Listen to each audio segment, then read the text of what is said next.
Hey Zen fam.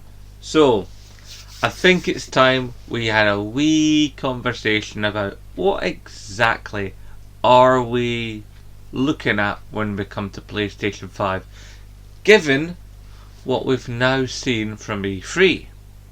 You're like going, I was in block. Sony what at E3 2019. And I'm like, calm down, Mr. Yorkshire person. I shall explain. Okay? So, we've seen much speculation and some confirmed leakage here and there. I mean, we've had a ton of content from the likes of Foxy Games UK, who reportedly has sources that give him some very, very tasty information. And to be fair to the man, he has had information in the past and it has come true. I mean, he was one of the people who accurately predicted the name and specifications and stuff of PlayStation Pro. Admittedly, he didn't know it was going to be called PlayStation Pro, but he was on the money with that. So the man's got a track record. Although, admittedly, he does whip up some bad emotions among some of you out there. I, however, have worked with him on his podcast in the past, and I found him to be a most equitable fellow.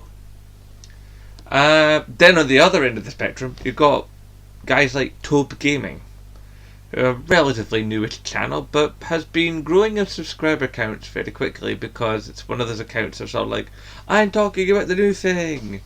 Like back in the day when all those Grand Theft Auto channels sprung up out of nowhere overnight, and there was like 1,500 Grand Theft Auto 5 channels before there was Grand Theft Auto and just after. And now there's only about maybe a small handful, you know, Mr. Boss for the Win and Ollie 43 and stuff like that, who don't make that much anymore. And what they do make, not all of it is Grand Theft Auto content anymore because, you know, it's not that big a game anymore. Even though, for some bizarre reason, won't leave NPD. It's like, the game came out in 2013 and it's still, you know, top 5 of NPD charts every month. Don't know how that works. Have these people never heard of second-hand games? There must be a few second-hand copies floating out there a bit now. Anyway, so we've got the hardcore, this is what you're getting, I have a source channels. We have the wild speculation channels. And I find myself trying to be somewhere in the middle. So let's look first off at what was said at Microsoft's conference this year, E3.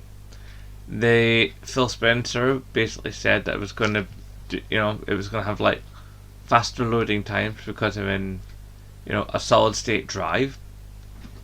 It was going to be 4 times more popular than, not popular, sorry, more powerful. 4 times more powerful than Xbox One X. And, they talked about how fast its RAM would be and stuff. And a lot of these talking points were the same talking points as brought out by Mark Cerny just a wee while ago. And of course, there's all the talk of backwards compatibility. That's been a talk from Sony. They realised that they can't do this, not let us have our access to our old game again.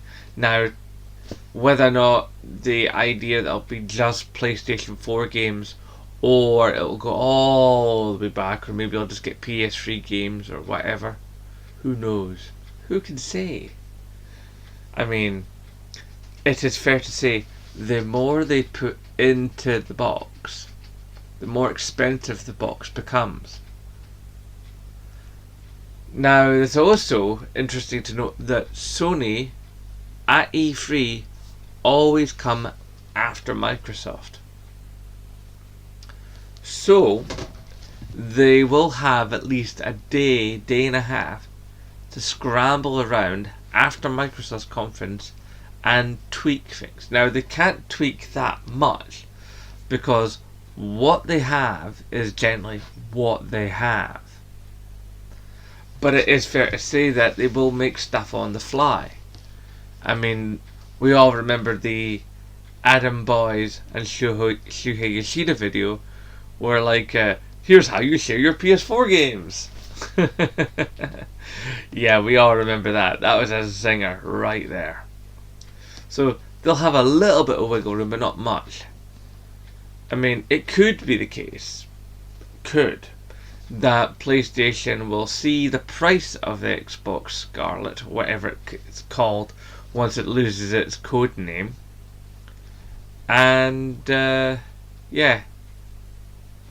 Then they'll go, yeah, it's 50 quid cheaper. They could do. They might not do, but they could do. They might even only go down as 20 quid cheaper.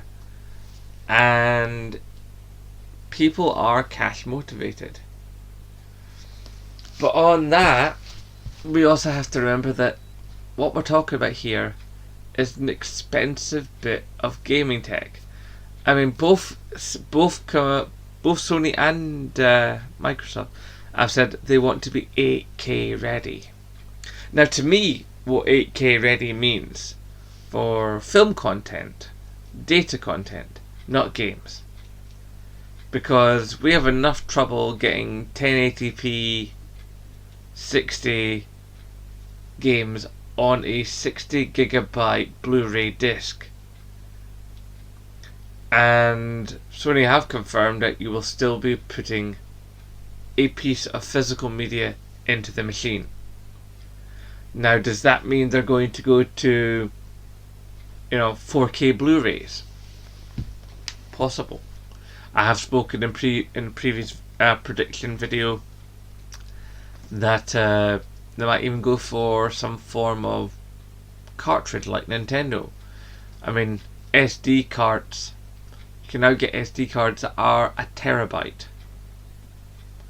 So might we be buying terabyte SD cards with incredibly large games on them, thus negating the need for gigantic memory. We could end up having 1 terabyte SD cards that hold all the save data for the games on them.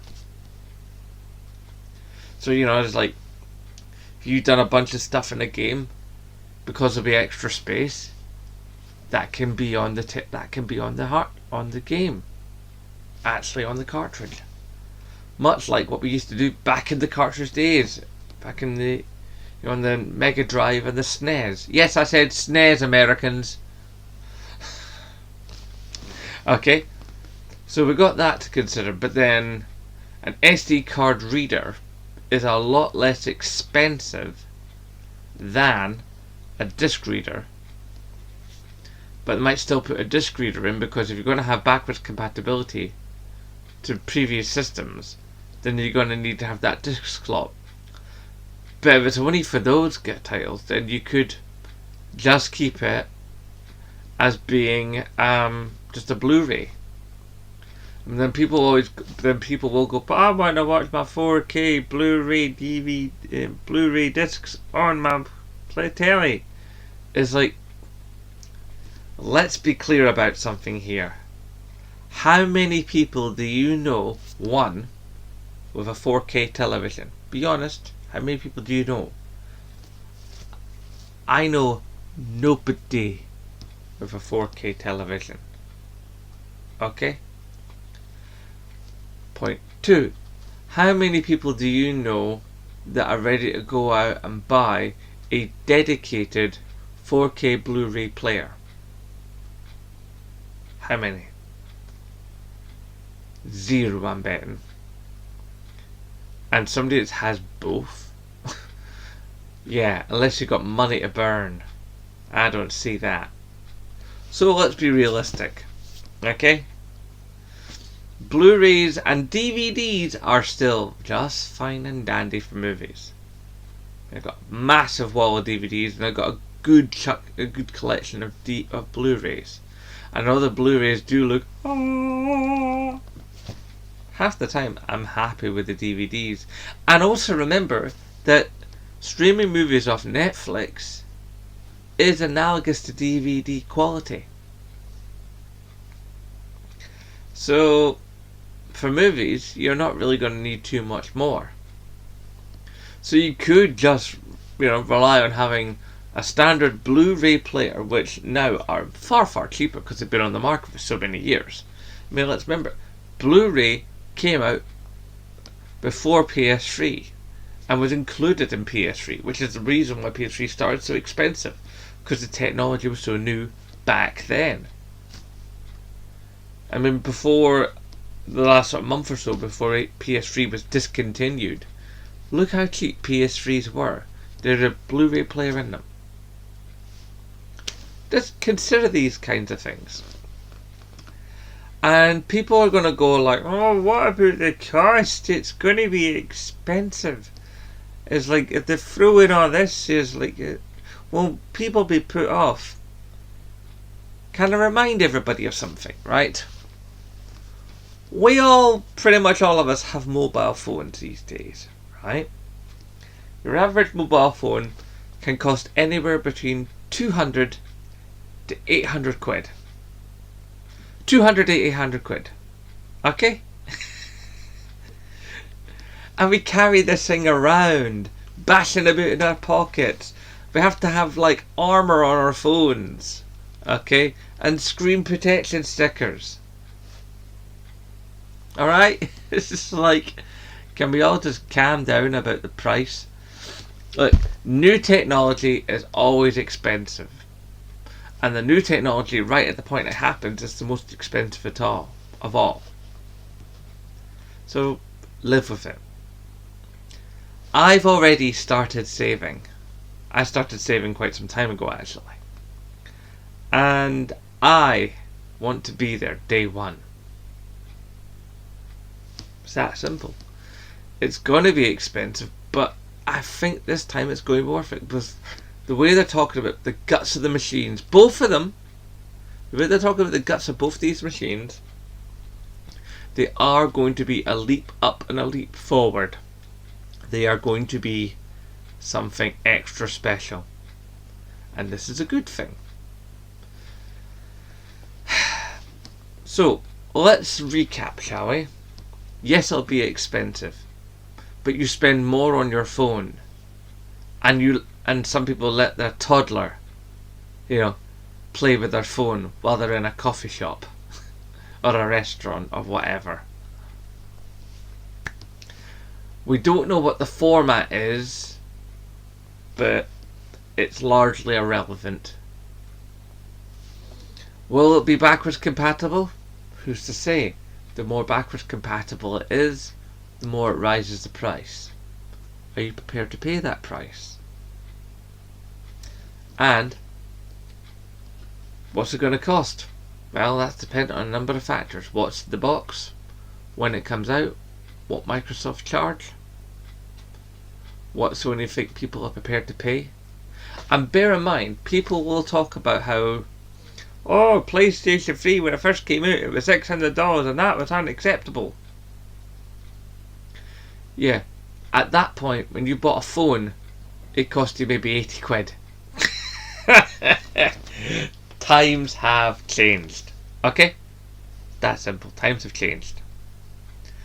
Anyway, guys, I just wanted to sort of like bring a few ideas to the forefront about the possibilities of PlayStation 5 and what it could provide us and what it could mean to us. But typey down below. Tell me what you think. Really get involved. I want a good conversation on this. Even comment back at me in a video of your own. Like grab your phone and go, Jim Block is wrong. Post. And then pink up at my.